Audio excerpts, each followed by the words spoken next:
São propriedades coligativas, propriedades que não dependem da natureza do soluto, ele depende da concentração. Então, vocês já viram quando a gente coloca sal na água, ela demora mais para entrar em ebulição? Então, isso daí é uma propriedade coligativa da matéria, ou seja, quando a gente coloca um soluto que ele é não volátil, ou seja, a concentração, a temperatura de ebulição dele é maior do que a do solvente, a gente vai ter um aumento da temperatura de ebulição da solução. Então, o que define a temperatura de ebulição é o que? A força das ligações. Então, a gente tem as forças mais fracas, que são as forças de Lombo, que são as moléculas apolares. A gente tem dipolo, que são as moléculas polares, e a gente tem as ligações de hidrogênio. Então, quanto mais forte a força de ligação, maior a nossa temperatura de ebulição. Então, a primeira propriedade coligativa que a gente estuda é tonoscopia, que é o que? O abaixamento da pressão de vapor.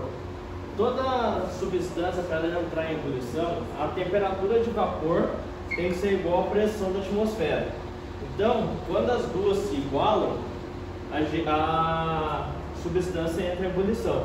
Então, se a gente abaixa a pressão de vapor, a substância vai demorar mais para entrar em ebulição, porque ela vai demorar para chegar naquela pressão de vapor que vai igualar com a pressão da atmosfera. Então a gente vai ter uma temperatura de ebulição maior, que é a mesma coisa que a puloscopia, que é o que? O aumento da temperatura de ebulição. Então a gente tem a ebulição sempre que a pressão de vapor se iguala com a pressão da atmosfera. É por isso que na montanha as coisas entram em ebulição mais rápido, porque a gente tem uma pressão da atmosfera menor do que aqui embaixo.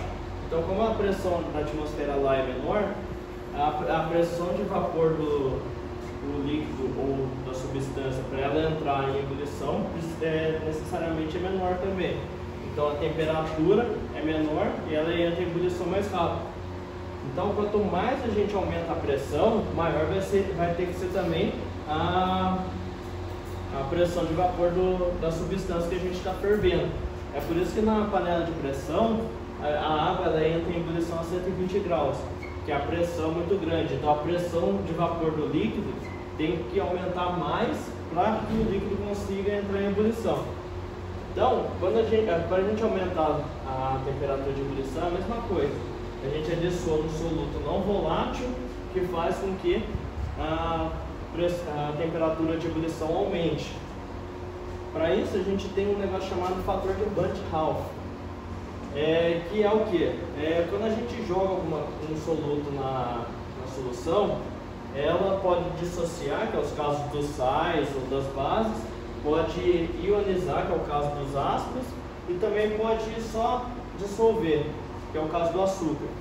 Então, quando a gente tem uma coisa que dissocia 100%, que é o caso do NaCl, quando a gente joga a molécula de NaCl na água, ele vai formar Na mais NaCl menos, a gente vai ter um I igual a 2, ou seja, duas moléculas se dissociaram da molécula principal. E a gente tem, por exemplo, o caso do ácido, que quando o grau de ionização do ácido, por exemplo, aqui 5%, a gente joga nessa fórmula aqui, que I é igual a 1 mais o grau de ionização mais quantidade de íons produzidos menos 1. Aí a gente vai achar que é 1 mais 0,05, que é 5%, vezes 2, que formou 2 íons, menos 1. A gente acha igual a 1,05. Então, quanto maior esse I, mais ele vai interferir na nossa temperatura de ebulição. E aqui, ó, quando ela não dissocia, que é o caso do açúcar, por exemplo, vai ser sempre 1, porque como o grau de dissociação, de ionização vai ser 0, então vai ser 1 mais 0 vezes isso daqui vai dar 0, então vai ser sempre 1.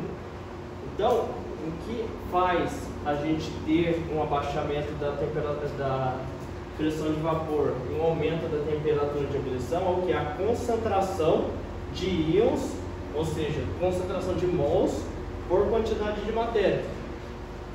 Então, quanto maior, ou seja, quanto mais íons são dissociados na substância, mais ele vai interferir nessas duas propriedades coligativas aqui. Então, o que interfere é a concentração, ou seja, a molaridade. Então, quanto maior a concentração do soluto na solução, mais ele vai interferir nessas duas propriedades coligativas. Não tem a ver com a natureza da substância em si, mas o quanto de íons ela vai produzir e quanto que ela vai aumentar de concentração na substância. Tudo bem?